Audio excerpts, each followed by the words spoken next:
Hello welcome to my channel learn English with madam. ఈ వీడియోలో I have my lunch, I have had my lunch, I had my lunch, I have to have my lunch ఇటువంటి సెంటెన్సెస్ని కరెక్ట్గా ఎలా use చేయాలో చూద్దాం. ఇక్కడ మనకు confusion ఏంటంటే హ్యావ్ హ్యాడ్, హ్యాడ్ ఇలా రెండు వచ్చాయన్నమాట. డబుల్ హ్యావ్ వచ్చేసరికి మనకు కన్ఫ్యూజన్ అనేది వస్తుండొచ్చు. కానీ ఏ హ్యావ్ దేనికి సంబంధించిందని మన క్లారిటీ తెచ్చుకుంటే అసలు ఆ కన్ఫ్యూజనే ఉండదన్నమాట. ఇంకొక విషయం ఏంటంటే పాస్ట్ పర్ఫెక్ట్ టెన్స్‌ని గూడా మనం యూజ్ చేయడం ఖచ్చితంగా నేర్చుకోవాలి. అప్పుడే మనకి ఈ క్లారిటీ అనేది వస్తుంది. Let's get started. First I have my lunch అంటే ఏంటి? అంటే మన రోజువారీ పని అన్నమాట. రోజువారీ పనుల గురించి మాట్లాడేటప్పుడు మనం ఏమంటాం? I usually have my lunch at 1:00. 1 గంటకి నేను నా లంచ్ తీసుకుంటాను. అంటే ఇక్కడ హ్యావ్ అంటే తింటాను అని. ఐ యూజువల్లీ ఈట్ అని అర్థం. So, I usually have veg salad for my lunch. నేను ఏం తింటాను? I usually have veg salad తింటాను. అంటే రోజువారీ నా అలవాటు గురించి చెప్పేటప్పుడు మనం హ్యావ్ అంటున్నాం అనమాట. I eat oats, I eat veg salad, I eat pizza. అంటే ఇది మన రోజువారీ పని. సో, డైలీ రొటీన్ కాబట్టి హ్యావ్ అంటున్నాం. ఇప్పుడు ఐ హావ్ టు హ్యావ్ అంటే ఖచ్చితంగా నేను అదే తినాలి. I have to have veg salad for my lunch. ఇక్కడ 2 హ్యావ్‌లొచ్చినాయి. ఫస్ట్ హ్యావ్ టు అంటే ఏంటి? అది హెల్పింగ్ వర్బ్. అంటే ఖచ్చితంగా చేయాల్సిన పనుల గురించి చెప్పేటప్పుడు మనం యూజ్ చేసే హెల్పింగ్ వర్బ్ ఏంటి? హ్యావ్ టుని యూజ్ చేస్తాం. ఇక్కడ రెండవ హ్యావ్ అనేది ఈట్ అని. ఐ హావ్ టు ఈట్ అని అంతే అర్థం. I have to have my lunch అంటే నేను తినాల్సిందే అని. ఐ హావ్ టు ఈట్ అని అర్థం. కాకపోతే ఈట్‌కి బదులుగా మనం హ్యావ్ అంటున్నాం. అంతే, ఇంకా కన్‌ఫ్యూజన్ ఏం లేదు. ఇంకా I have had my lunch. I have just had my lunch. ఇప్పుడే నేను తిన్నాను అని చెప్పడానికి ఐ హావ్ హ్యాడ్. ఇక్కడ మొదటి హ్యావ్ అనేది హెల్పింగ్ వర్బ్. అంటే ప్రెజెంట్ పర్ఫెక్ట్ టెన్స్‌లో మనం ఏం యూజ్ చేస్తాం? హ్యావ్‌ని కానీ, హ్యాస్‌ని కానీ యూజ్ చేస్తాం. సో, ఐ, యూ, లకు మనం హ్యావ్‌ని యూజ్ చేస్తాం. I have had my lunch అంటే నేను తిన్నాను, కంప్లీట్ అయింది పని అని చెప్పేటప్పుడు. ఇక్కడ హ్యాడ్ అనేది ఏంటి? ఈటన్. ఇదివరకే చెప్పుకున్నాం. ఇక్కడ హ్యావ్ అంటే అర్థం ఏంటంటే తినడం అని. కాబట్టి I have eaten my lunch అని అంతే. I have had my lunch just now. ఇప్పుడే నేను తిన్నాను. I have just had my lunch. ఇప్పుడే తిన్నాను నేను. అంటే ఇక్కడ హ్యాడ్ అంటే ఈటన్. ఐ హావ్ ఈటన్ అని. సో, మొదటి హ్యావ్ హెల్పింగ్ వర్బ్. రెండవ హ్యాడ్ అనేది మెయిన్ వర్బ్ అన్నమాట. మెయిన్ వర్బ్ ఏంటి ఇక్కడ? హ్యావ్. హెల్పింగ్ వర్బ్ కూడా హ్యావే. కాకపోతే మెయిన్ వర్బ్ యొక్క అర్థం ఏంటి? ఈట్ అని.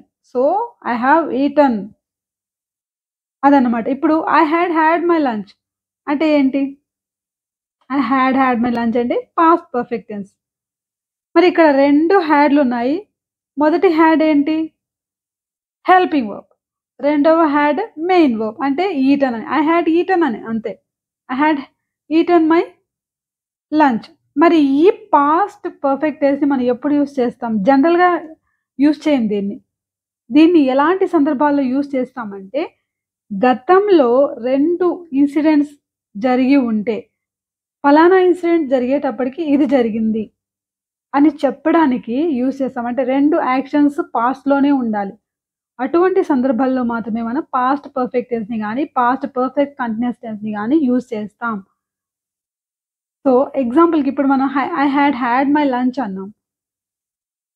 ఇది ఇంతటితో ఆపేస్తే అది కంప్లీట్ అవ్వదు. దీన్ని మనం కంప్లీట్ చేయాలంటే ఇంకొక యాక్షన్‌ని యాడ్ చేయాలి. ఎగ్జాంపుల్‌కి I had my lunch before she brought something for me. ఆమె నా కోసం ఏదో తెచ్చేసరికి నేను తినేసున్నాను. లేకపోతే ఐ హ్యాడ్ ఆల్రెడీ హ్యాడ్ అంటే ఏంటి? ఐ హ్యాడ్ ఆల్రెడీ ఈటన్ అని అంతే. I had already eaten my lunch before she brought pizza for me. ఆమె పిజ్జా తెచ్చేసరికి నేను లంచ్ తినేసున్నా. అప్పటికే నేను తినేసున్నా. అంటే 2 యాక్షన్స్ పాస్ట్‌లో ఉండాలి. అంటే ఒక పని జరిగేటప్పటికి ఇంకొక పని అయిపోయింది. I had already eaten. I had already finished. ఇక్కడ షీ బ్రాట్ అనేది ఏమంటున్నాం పాస్ట్ టెన్స్. కానీ ఆల్రెడీ కంప్లీట్ అయిన పనికి had already had. I had already had my lunch అంటే I had already eaten my lunch అని అర్థం. అంతే ఇందులో కన్‌ఫ్యూజన్ అనేది ఏమీ లేదనమాట. ఇప్పుడు ఇంకా కొన్ని మనం పాస్ట్ పర్ఫెక్ట్ సెంటెన్సెస్‌ని డిస్కస్ చేస్తే మనకు క్లియర్‌గా ఆ కన్‌ఫ్యూజన్ క్లియర్ అవుతుంది. ఆ సెంటెన్సెస్ ఏంటంటే ఇంకా కొన్ని ఎగ్జాంపుల్స్ చూద్దాం. The movie had already begun when I reached లేకపోతే when I reached the theatre the movie had already begun. నేను థియేటర్‌కెళ్ళేసరికి మూవీ ఆల్రెడీ బిగిన్ అయిపోయింది. ఇక్కడ బిగన్ అంటున్నాం. బిగాన్. పాస్ట్ పార్టిసిపుల్ ఏంటి? బిగిన్‌కి బిగన్. బిగాన్. Had begun. మనం ఇదివరకు ఎలా అయితే ఐ హ్యాడ్ మై లంచ్ అన్నాము. అంటే ఐ హ్యాడ్ ఈటెన్ అన్నాం. అలాగే ఇక్కడ హ్యాడ్ తర్వాత begun. The movie had already begun when I reached the theatre. థియేటర్‌కెళ్ళేసరికి ఆల్రెడీ మూవీ అనేది స్టార్ట్ అయిపోయింది. ఇంకొక ఎగ్జాంపుల్ తీసుకుంటే by the time I returned home he had already left. నేను ఇంటికి చేరుకునేసరికి అతను ఆల్రెడీ వెళ్ళిపోయి ఉన్నాడు. He had already left by the time I returned. అంటే 2 గతంలో జరిగిన సంఘటనలే. నేను అక్కడికి చేరుకునేసరికి అతను ఆల్రెడీ వెళ్ళిపోయి ఉన్నాడు అని చెప్పడానికి he had already left. So, ఇలా అన్నమాట. He had been playing cricket ever since he was a child. He was a great cricketer. అంటే ఇప్పుడు అతను ఆడట్లేదు. మనం గతం గురించి చెప్తున్నాం అన్నమాట. 2 ఇన్సిడెంట్స్ అంటే అతను చిన్నప్పటి నుంచి మంచి cricketer. He had been playing అంటే పాస్ట్ పర్ఫెక్ట్ కంటిన్యూయస్ టెన్స్. అతను చిన్నప్పటి నుంచి ఆడుతూ ఉన్నాడు. అంటే గతంలో ఇప్పుడు ఆడట్లేదు. పాస్ట్‌లో. He was a great cricketer. చాలా గొప్ప క్రికెటర్ అతను. బాగా ఆడేవాడు. చిన్నప్పటి నుంచి ఆడుతూ ఉన్నాడు కాబట్టి అతను బాగా ఆడేవాడని చెప్పడానికి ఇక్కడ పాస్ట్ పర్ఫెక్ట్ కంటిన్యూయస్ టెన్స్‌ని యూజ్ చేస్తున్నాం అన్నమాట. సో, ఇలా 2 ఇన్సిడెంట్స్ పాస్ట్‌లో జరిగి ఉంటే అటువంటి సందర్భాల్లో మనం ఈ పాస్ట్ పర్ఫెక్ట్‌ని గాని, పాస్ట్ పర్ఫెక్ట్ కంటిన్యూయస్ టెన్స్‌ని గాని యూజ్ చేయొచ్చనమాట. సో, అలాగే మనం I am having my lunch అంటే ఏంటి? ఇప్పుడు నేను తింటూ ఉన్నాను అంటే I am eating my lunch అని. మరి అలాగే I am having my car అనొచ్చా? అనకూడదు. ఎందుకంటే హావ్ అనేది మనం ఇదివరకు చెప్పుకున్న ఎగ్జాంపుల్స్ ప్రకారం నేను తిన్నాను, తింటున్నాను అంటే అక్కడ హావ్ అంటే టు ఈట్ అని అర్థం. కానీ నా దగ్గర కార్ ఉంది అని చెప్పాలంటే ఏమవుతుంది? ఐ హావ్ ఏ కార్ అనాలి. I am having a car అంటే అప్పుడు నేను కార్ తింటూ ఉన్నాను అని అర్థమవుతుంది. కాబట్టి మొదటి హావ్ అంటే తింటున్నాను అని చెప్పేటప్పుడు యూజ్ చేసే హావ్ యాక్షన్ వర్బ్ అవుతుంది. అంటే అది ఒక పనిని తెలిపే క్రియ. క్రియల్లోనూ మళ్ళీ పనిని తెలిపేది, పనిని తెలుపంది గూడా ఉంటుంది.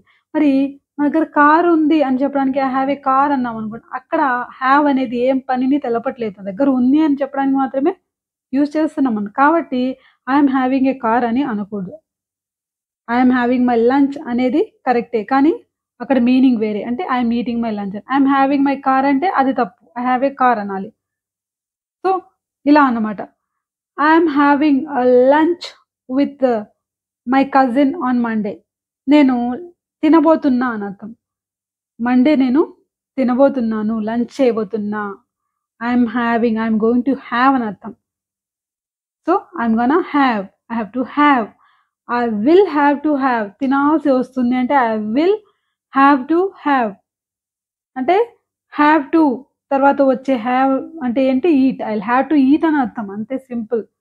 సో, మనకి ఈ 2 హావ్‌ల్లో ఏది మెయిన్ వర్బ్, ఏది హెల్పింగ్ వర్బ్ అనేది క్లారిటీ తెచ్చుకుంటే మనకు ఈ కన్‌ఫ్యూజన్ అనేది ఉండదన్నమాట. So, I am having lunch with my cousin on Monday. Monday నేను మా కజిన్‌తో తినబోతున్నా. అంటే లంచ్ చేయబోతున్నా. మరి ఈ లంచ్ అనే వర్డ్‌ని మనకి ఇంత ప్రాబ్లమ్ లేకుండా దాన్ని మనం డైరెక్ట్ వర్బ్‌గా కూడా యూజ్ చేసేయొచ్చు. I am lunching with my cousin అని చెప్పేయొచ్చు. I am lunching. Let's lunch together. Let's lunch together అంటే ఏంటి? ఇద్దరు తిందామని. ఇక్కడ లంచ్ అనేది వర్బ్ అన్నమాట. లంచ్ అనేది నౌన్ అని అందరికీ తెలిసిందే కానీ లెట్స్ లంచ్ అనొచ్చు. లెట్స్ బ్రేక్‌ఫాస్ట్ అనొచ్చు. సో, ఇటువంటి వాక్యాల్లో మనకి ఇంగ్లీష్ అనేది ఒక ఫ్లెక్సిబుల్ లాంగ్వేజ్ అని క్లియర్‌గా అర్థమవుతుందనమాట. అంటే జనరల్‌గా బ్రేక్‌ఫాస్ట్ అంటే అందరికి తెలిసినట్టుగా నౌన్. కానీ let's breakfast. What did you breakfast? ఏం తిన్నావు? అనే అర్థంతో వాట్ అంటే ఇక్కడ బ్రేక్‌ఫాస్టింగ్, బ్రేక్‌ఫాస్టెడ్ అని కూడా అనొచ్చు. దాన్ని వర్బ్‌గా కూడా యూజ్ చేయొచ్చు. అలాగే లంచ్‌ని కూడా మనం వర్బ్‌గా యూజ్ చేయొచ్చన్నమాట. నేను ఇప్పటి వరకు తిన్న వాటిలో ఇది బెస్ట్ కర్రీ అని చెప్పేటప్పుడు కూడా మనం ఇటువంటి సెంటెన్సెస్ యూజ్ చేస్తాం. This is the best curry I have ever had. I have ever had అంటే ఇప్పటి వరకు నేను తిన్న వాటిల్లో ఇదే best. This is the best curry. This is the best food I have ever tasted. అంటే ఇప్పటి వరకు నేను తిన్న వాటిలో ఇదే, ఇదే బెస్ట్ అని. ఐ హాడ్ కానీ పాస్ట్‌లో చెప్పాలంటే that was the best curry I had ever had. అంటే ఐ హాడ్ ఎవర్ హాడ్ అంటే నేను గతంలో తిన్న వాటిలో అదే అంటే తర్వాత మారిందని.